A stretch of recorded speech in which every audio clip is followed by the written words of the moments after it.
Oscillation chapter 5 question number 15. We are going to find the change in length of a second's pendulum if the acceleration due to the gravity at that place is changing from 9.75 meter per second square to 9.8 meter per second square and the answer is something decreased by 0.0051 meter. So ये पता करेंगे अभी हम लोग कैसे आएगा.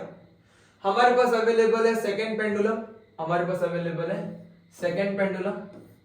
इस second pendulum का जो टाइम पीरियड होता है, देखो आप नॉर्मली चेक करेंगे तो सेकेंड पेंडुलम का जो टाइम पीरियड होता है that is 2 second normally and इसकी जो लेंथ होती है दैट इज 1 मीटर. लेंथ होगी यहाँ पर 1 मीटर. कब ये नॉर्मल बोलेंगे तो ग्रेविटी होती है इस पर 9.8 meter per second square. 9.8 meter per second square की ग्रेविटी के केस में time period is 2 second and the length is 1 meter. ये आपको पता होना चाहिए by the definition of second pendulum. इसको सेकेंड पेंडुलम कहा जाता है. ओके सो अगर हम बात करें यहाँ पे हमारा एक्सेलरेशन जो चेंज हो रहा है, पहले 9.75 हुआ करता था एंड देन बाद में 9.8 हो गया. सो पहले की कुछ लेंथ होगी, बाद में की भी कुछ लेंथ होगी. इसको समझते हैं. अगर हम लोग बात करें सिंपल पेंडुलम की, अगर हम ये सेकंड पेंडुलम वगैरह छोड़ दें, जस्ट कह दें कि एक सिंपल सा पेंडुलम है, तो सिंपल से पेंडुलम की अगर हम टाइम पीरियड की कोई बात करें तो उसका फॉर्मूला सिंपल रहेगा और वो क्या है. उसका फॉर्मूला क्या रहेगा time period of simple pendulum आपको नोन होगा that is t is equal to 2 pi under root l by g. 2 pi under root l by g.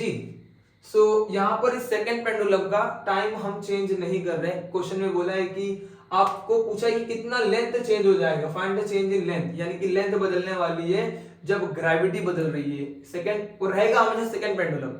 Second pendulum रहने का मतलब क्या है कि उसका टाइम हमेशा कितना रहेगा 2 सेकेंड ही रहेगा. सो अगर आपने ग्रेविटी चेंज की तो लेंथ भी चेंज हो जाएगी. टाइम कितना मेंटेन होगा फिर से 2 सेकेंड. टाइम चेंज हो रहा है क्या? नहीं. सेकंड पेंडुलम में टाइम चेंज नहीं हो रहा, ग्रेविटी बदल गई तो लेंथ चेंज हो जाएगी. मतलब एक करस्पॉन्डिंग ग्रेविटी में एक करस्पॉन्डिंग लेंथ होती है. वैसे ही अगर हम सेकंड केस की बात करें यानी कि 9.8 की अगर हम बात कर रहे हैं तो उस केस में चलो हम लोग एक काम करते हैं. ये हमने लिख दिया पहले वाले केस के लिए. किस केस के लिए? 9.75 के लिए फॉर्मूला आ गया. और वैसे ही 9.8 के लिए टाइम का फॉर्मूला क्या रहेगा? T2 बोल रहा हूं बट एक्चुअली T2 बोलने की जरूरत नहीं क्योंकि टाइम चेंज तो हो नहीं रहा. सेकंड पेंडुलम में तो टाइम चेंज नहीं हो रहा. सो T इज इक्वल टू इस केस में रहेगा 2 पाई अंडर रूट. अब ग्रेविटी की वैल्यू अलग है G2 तो इसमें लेंथ भी क्या होगी L2. ठीक है. और अगर आप लोग चाहे इन दोनों में से किसी एक में 9.8 के लिए आप सॉल्व करोगे, 9.8 के लिए मैं इसमें इस केस को मान रहा हूं 9.8. आप इसको सॉल्व करोगे 9.8 को रख करके ग्रेविटी की वैल्यू, टाइम की वैल्यू 2 सेकंड डालोगे तो आपको L2 का आंसर शायद से मिलेगा 1 मीटर. L2 का आंसर क्या मिलेगा? 1 मीटर. दैट इज क्योंकि ग्रेविटी 9.8 एक स्टैंडर्ड ग्रेविटी है जो कि हम अर्थ पर एवरेज कैलकुलेशन में यूज करते हैं. एंड अब यहाँ पे हम बात कर लेते हैं. हमें तो बोला है पता करो change in length. Change in length पता करने बोला है. दैट मींस आइदर हमको निकालना पड़ेगा L1 माइनस L2. पहले वाले केस की लेंथ L1 एंड सेकंड वाले केस की लेंथ L2. क्या हम लोग L2 क्योंकि 9.8 बोला है ना, 9.8 बोला है तो हम लोग जानते हैं कि L2 की वैल्यू कितनी होगी. ऑफ कोर्स L2 की वैल्यू कितनी होनी चाहिए? 1 मीटर. स्टैंडर्ड कंडीशन है तो L2 की वैल्यू क्या होनी चाहिए? स्टैंडर्ड कंडीशन के अकॉर्डिंग 9.8 ग्रेविटी के केस में 1 मीटर होना चाहिए. ठीक है. तो ये आपको समझने के लिए इंफॉर्मेशन लिखी है मैंने. एंड क्योंकि यहाँ पे दोनों का टाइम पीरियड सेम है, क्योंकि टाइम पीरियड दोनों इक्वेशन में बदल नहीं रहा है, दोनों सेकंड पेंडुलम के टाइम पीरियड्स हैं, तो इन दोनों के LHS एंड RHS हम यहाँ पे टाइम पीरियड की वजह से हम इक्वेट करेंगे. So we are getting 2 pi under root L1 by G1 is equal to 2 pi under root L2 by G2. इससे क्या फायदा होगा देख लेंगे थोड़ी देर में. 2 पाई तो सीधा कैंसिल हो रहा है, आपको समझ आ रहा है. एंड देन स्क्वायरिंग कर लेते हैं, दोनों तरफ स्क्वायरिंग कर लेते हैं. सो हमें मिलेगा L1 by G1 is equal to L2 by G2. चलेगा. एंड देन एक सिंपल सा काम करते हैं, L2 को वहीं पर रखते हैं. एक्चुअली L1 की वैल्यू जो रहेगी L2 को वहीं पे रखा, G1 बाई G2 यहाँ पे लिख लिया हमने. एंड हमारे पास G1 G2 की वैल्यूज तो है ना, क्वेश्चन में देख लेते हैं क्या थी. ये मैंने आपको सेकंड पेंडुलम की स्टैंडर्ड केस की बताई थी, मैं यहाँ पे लिख देता हूँ. सो G1 की वैल्यू कितनी है क्वेश्चन के अकॉर्डिंग? 9.75. एंड G2 की वैल्यू कितनी है? G2 कितना है? 9.8.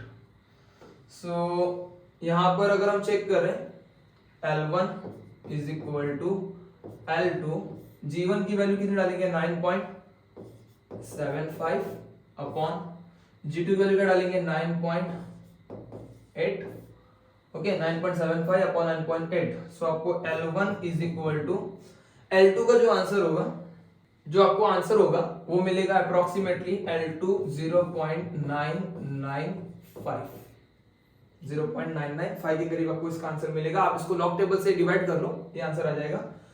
एंड देन अगर हम चेक करें यहां पर हमें एक्चुअली क्या बोला था, चेंज इन लेंथ। पहली लेंथ L1 कहा था हमने, इसके पहले किसके लिए लेंथ L1 और दूसरे किसके लिए लेंथ क्या कही थी हमने L2। So change in length निकालना है, दैट मींस हमें क्या निकालना है L1 माइनस L2। ओके तो एक्चुअली L1 माइनस L2 में से L2 की वैल्यू मुझे पता है शायद अच्छी तरह से, L2 की वैल्यू क्या है 1 है। ओके अब चलो L2 की वैल्यू अगर 1 है तो यहां पर हम एक काम करें कि L1 की वैल्यू निकाल दें, चलेगा L1 की वैल्यू निकाल दें। सो L1 की वैल्यू क्या होगी L2 इंटू 0.995। सो L2 की वैल्यू तो हमें नो है ना, L2 की वैल्यू कितनी नो है हमको, बाय स्टैंडर्ड कंडीशन ये 1 है, 1 इंटू 0.995 चलेगा, 1 इंटू 0.995 यानी L1 का आंसर कितना मिल गया 0.995, क्योंकि L2 हमें नोन है, क्योंकि आपको मैंने पहले एक्सप्लेन किया है ये जो L2 है यानी 9.8 की ग्रेविटी को करस्पॉन्ड करता है, सेकंड वाली लेंथ 9.8 की ग्रेविटी को करस्पॉन्ड करती है, सेकंड पेंडुलम होने की वजह से उसका time period of course 1 meter का, लेंथ उसकी 1 मीटर की होती है, ठीक है। सो हमने यहाँ पे इसकी लेंथ L2 की वैल्यू 1 मीटर पुट की इनटू 0.995 किया, हमको आंसर मिल गया 0.995। अब चले L1 माइनस L2 निकाले, L1 की वैल्यू कितनी है 0.995 minus what is L2, L2 की वैल्यू तो 1 है, सब्सट्रैक्ट करोगे तो आंसर आएगा माइनस 0.005 चलेगा, माइनस 0.0 की जो फाइनल वैल्यू है वो बाद में बड़ी है, L2 की वैल्यू क्या असल में बड़ी है। सो अगर हम स्ट्रिंग की लेंथ की बात करें, स्ट्रिंग लेंथ डिक्रीज नहीं हो रही यहाँ पर, स्ट्रिंग लेंथ असल में नोटिस करेंगे तो L2 बड़ा है L1 कम है, तभी तो हमारा चेंज नेगेटिव आया है। सो स्ट्रिंग लेंथ इंक्रीजेस बाय 0.05, क्योंकि देखो L2 बड़ा है करके आंसर नेगेटिव आया है, वरना ये आंसर पॉजिटिव आता।